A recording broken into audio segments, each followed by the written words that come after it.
I was doing some market research recently and I was looking at people's struggles when it comes to making and selling digital products. And one theme kept coming up in the comments of some bigger YouTubers who make videos about digital products. And that was about creating your audience first before you go to sell digital products. So here's one comment example.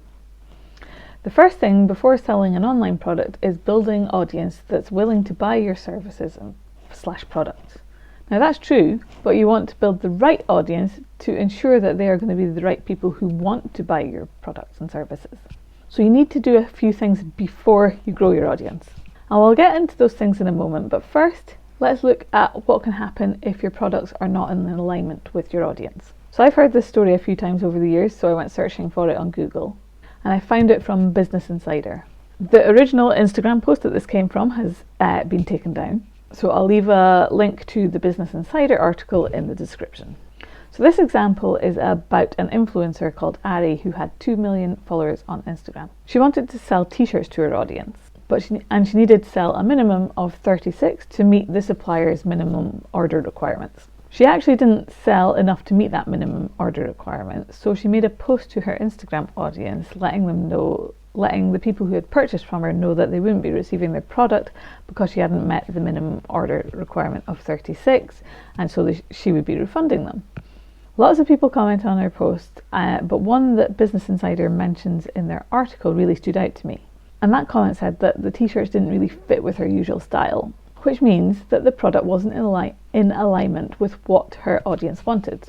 And this is what can happen when you don't have clarity around what you want to sell before you build your audience. You could spend a lot of time building an audience of the wrong people and then back yourself into a corner where you have to create products, services, or content that you don't really want to create. So what sort of things should you think about if you want to grow an audience, particularly if you plan to ever sell things to them in the future? I would say firstly, you need to know what you want, because you don't want to back yourself into a corner where you are making content on something you're not interested in, because you've created yourself basically a job that you don't like in that case.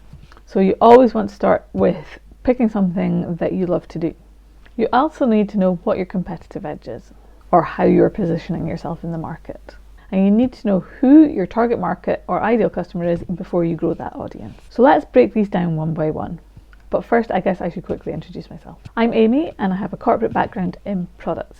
I have a degree in product design and several years experience working in retail buying and product management. And I bring my knowledge from the physical product space to the online business space. So the first thing is picking something that you love to do.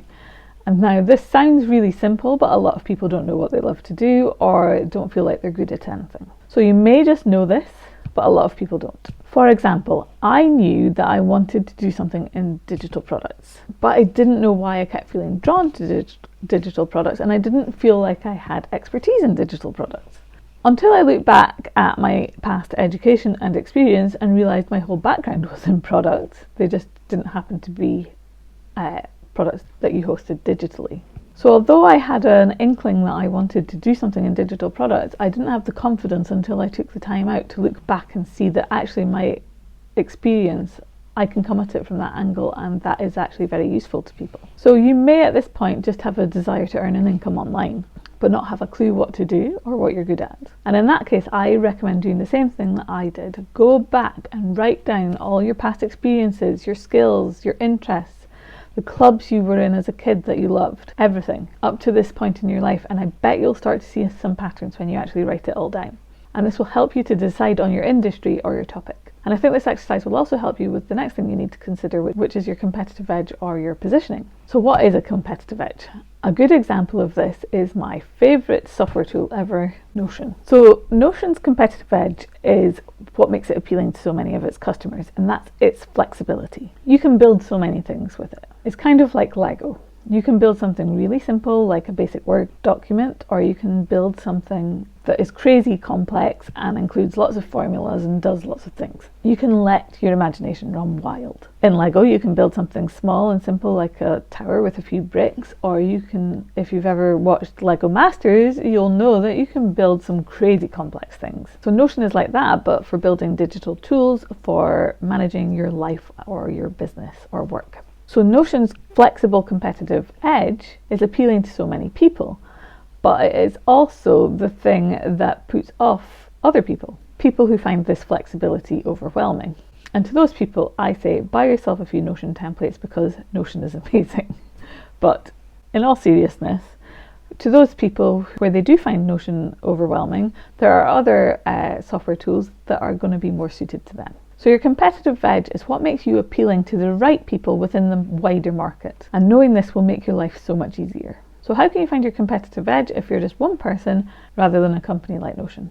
So for me, I find my competitive edge by looking at things like my past experience, my interests, my education, my personality. I think that's a big one that people often overlook. My values, and I looked for patterns. And I actually made a tool called your Money Making Mojo Map, which helps you to find your business idea, your competitive edge, and get to know your ideal customer really well. And I'll leave a link to that in the description as well. And the last thing you need to know before you grow your audience is your target market or your ideal customer. Otherwise, you're going to be attracting the wrong people. So how do you know who your target market is? I think you need to start by working out what exactly you do and what your competitive edge is before you figure out your target market or ideal customer. Then you can research these general topics and see what kind of customer appeals to you within that topic, or what kind of customer you think will be attracted based on what they're saying to your competitive edge. So I love using YouTube to do market research because I find people are very forthcoming in the comments. Facebook groups are also good. I know some people use Amazon book reviews. For my topic, I haven't found that very useful, but using this information will help you get a much deeper understanding of what exactly your ideal customers want so that you can give it to them.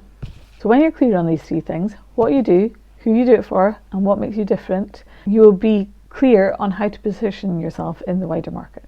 And this will be your blueprint for anything you create in your business, because you will know who you're looking for and what you help them to do and how you help them do it. And then you can choose any method you like to grow your audience. And I don't want you to think that you just have to slug away on social media to grow an audience. You can look for people who already have the audience that you want, who are doing complementary products or services, not in direct competition with you, and you can suggest collaborations with them to get in front of that audience. And that can be anything from being a guest on a podcast, being a guest on a YouTube video, writing a guest blog post. It could be speaking at an event, either virtually or in person, or you can create content on any content platform that you enjoy. But if you want to create content to grow your audience, so I do a mix of collaborations and content myself, then you can create content that is useful to your ideal customer because you know exactly what they want already, because you've taken the time to do that research and you know what they want and how you can help. So everything becomes easier. So most of what we've talked about here is basically your product strategy or business strategy. And within that, you can make one signature product or service or a whole range of products. It doesn't matter as long as you make sure that everything ties back to that overall positioning. If you want to know how your product strategy fits in with the rest of your business, I share my entire Profit Bicycle framework in this video, which I recommend that you watch next.